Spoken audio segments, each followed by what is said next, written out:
देखिए, आप चाहे हिंदू हो, चाहे मुस्लिम हो, सिख हो, ईसाई हो, चाहे कोई भी विचारधारा रखने वाले क्यों ना हो, यदि आपका विचार, आपका मत आप में मानसिक अकड़न पैदा करता है, आपको मानसिक जकड़न पैदा करता है, तो जानो आप एक आध्यात्मिक मानसिक रोगी हैं। मानसिक रोग का लक्षण ही यही है कि जब कोई बात हमारे मन बुद्धि पर बोझ बन जाए, जब कोई बात हमारे मन मस्तिष्क को दबा ले, तो वह एक मानसिक रोगी कहलाता है।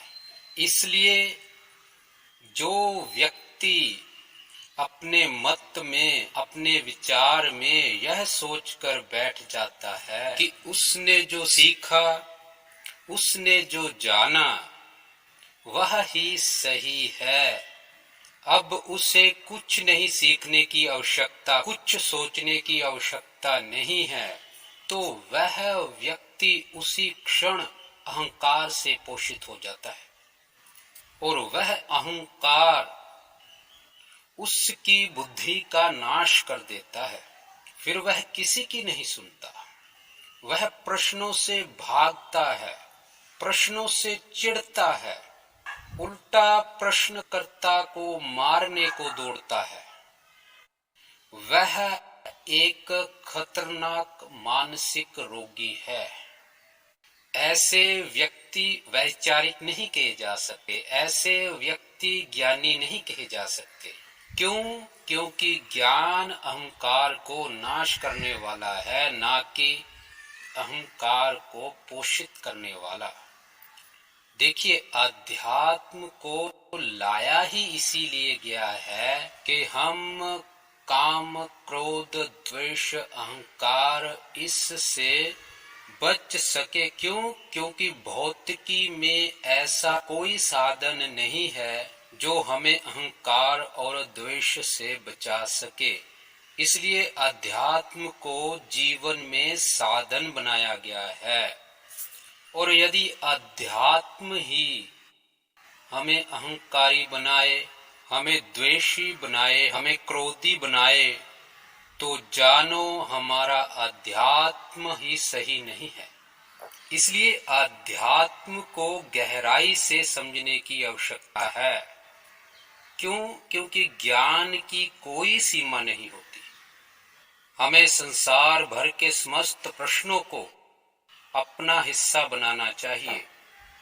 फिर चाहे वो आपके ईश्वर पर हो, अल्लाह पर हो, गॉड पर हो, हमें समस्त प्रश्नों को विचारना चाहिए, उनसे भागना नहीं चाहिए। क्यों? क्योंकि आध्यात्म एक वैचारिक विषय है, ईश्वर, अल्लाह, गॉड एक वैचारिक विषय है। इन पर विचार करने के अन्यथा हम अहंकार करें, इन पर विचार करने के अन्यथा हम यह समझे कि हमने जो सीखा वही सही है, तो फिर आप एक मानसिक कुचक्र में फंस करके रह जाते हैं। इसलिए आपको अपने मत पर, अपने विचारों पर अच्छे से मंथन करना चाहिए। यदि आपका मत, आपका विचार सही है, योग्य है, तो समझो आप स्वयं उसके योग्य नहीं है। यदि आप विचारहीन और अहंकारी हैं तो, और यदि आपका मत, आपका पंथ, आपका धर्म ही आपको अहंकार में प्रेरित करे, तो जानो वह मत, वह विचार, वह पंथ आपके योग्य नहीं। क्योंकि आध्यात्मिक विषय मानसिक स्थिरता, अहंकार व क्रोध के नाश के लिए ही बनाया गया है। और अहंकार व क्रोध हमारे मन, मस्तिष्क और बुद्धि को खा जाने वाले हैं। ऐसे व्यक्ति विचारवान नहीं होते, और ऐसे विचारहीन निर्बुद्धि व्यक्ति यदि किसी मत विचार में आ जाए, मत विचार में फंस जाए, मत विचार को ग्रहण कर लें, तो वह अपने साथ साथ उस मत, उस विचार, उस पंथ का भी नाश कर डालते हैं। इसीलिए इन्हीं मूर्ख, इन्हीं निर्बुद्धि व्यक्तियों के कारण आज पूरी दुनिया में टकराव है, क्योंकि भौतिकी का नियम है, फिजिक्स का नियम भी यही है कि जो चीज अकड़ी है वह ही टकराती है। इसलिए अध्यात्म भी एक मानसिक रोग बन जाता है। ऐसा कहने वाले इस संसार में यदि कोई है तो वह है हमारे ऋषि। हमारे ऋषि मुनि कहते हैं कि यदि कोई बात, यदि कोई विचार आपको लाभ ना दे या आप उससे लाभ प्राप्त ना कर पाए, ना करने योग्य हों, तो जानो वह चीज, वह बात आपके लिए बोझ है। फिर चाहे वो अध्यात्म हो, वेद हो, शास्त्र हो, उन्हें ले जा करके गंगा में बहा दो, वो आप पर बोझ हैं। संसार में अध्यात्म को मानसिक रोग कहने वाले हमारे वेद, हमारे शास्त्र इतने महान हैं जो स्वयं को भी उस व्यक्ति के लिए बोझ समझते हैं जो व्यक्ति उन्हें जान नहीं पाता, और जो व्यक्ति उन्हें जानने के इच्छुक होते हैं तो फिर उन्हें समस्त प्रश्नों का सामना करना ही पड़ता है। यही शास्त्रार्थ कहता है, जो हमारे देश की, हमारे धर्म की परंपरा रही है। यहाँ कोई भी कैसा भी प्रश्न करने में स्वतंत्र होता है, उसका गला नहीं काटा जाता। ऐसी प्रथाएं केवल और केवल हमारे हिंदू धर्म में ही देखी जाती हैं। इसलिए हिंदू धर्म में समस्त सांसारिक विषयों पर सैकड़ों ग्रंथ प्राप्त हो जाते हैं।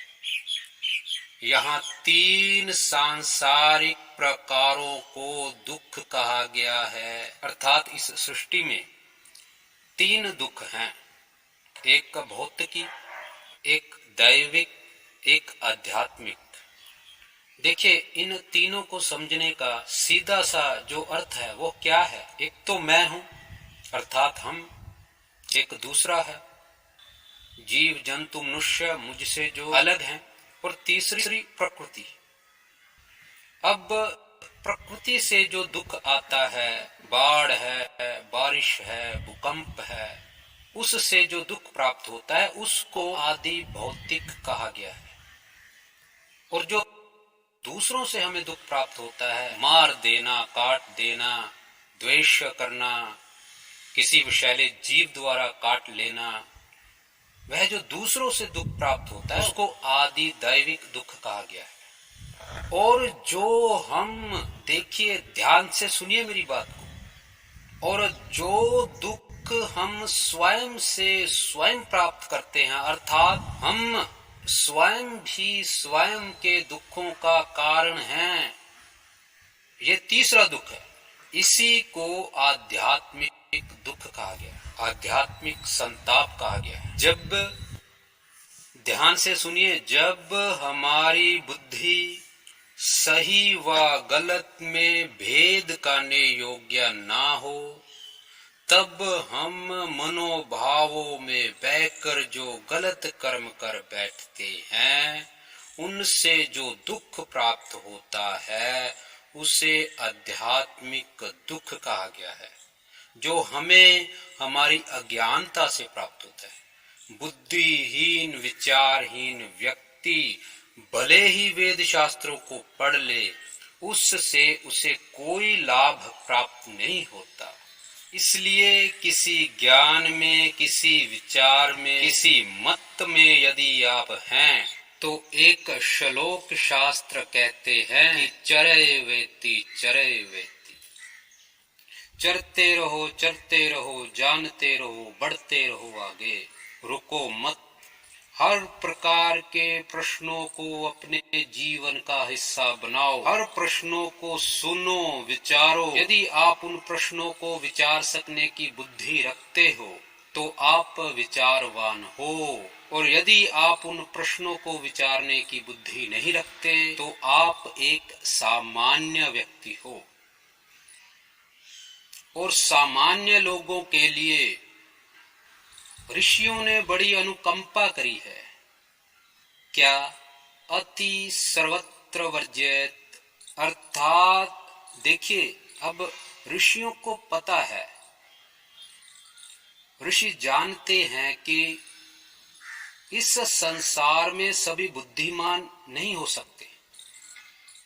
व्यक्ति सांसारिक विचारों के पचड़ों में फंस जाता है, उसमें उस व्यक्ति का दोष नहीं होता। दोष संसार में घूम रहे विचारों का होता है। उन विचारों की जकड़ में, विचारों की पकड़ में व्यक्ति आ जाता है।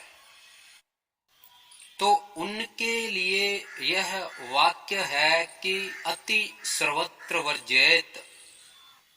जैसे कोई नशेड़ी व्यक्ति नशे में पड़ा हुआ है, ऐसे ही साधारण व्यक्ति सांसारिक भोगों में पड़ जाता है, सांसारिक विचारों में पड़ जाता है, सांसारिक मत पंथों में पड़ जाता है। तो उनके लिए यह बहुत आवश्यक हो जाता है कि वह उस विचार के, उस भोग के, उस नशा के अति में न पड़े। जैसे यदि कोई नशेड़ी नशे की अति कर ले तो वह शीघ्र ही मर जाता है। यदि कोई भोगी भोगों की अति में पड़ जाए तो वह तुरंत भुगता हो जाता है। ऐसे ही जो अध्यात्म के, मत के, विचारों की अति में पड़ते हैं, उनकी बुद्धि का नाश हो जाता है। अब अति भी दो प्रकार की है अध्यात्म की। एक अति है कि किसी असत्य मत में पड़कर अपना नाश कर बैठना, और दूसरी अति है कि किसी सत्य मत को सही से ना समझकर स्वयं का नाश कर बैठना। यह दोनों ही हानिकारक हो जाता है। आगे फिर हम इस पर सत्र लेंगे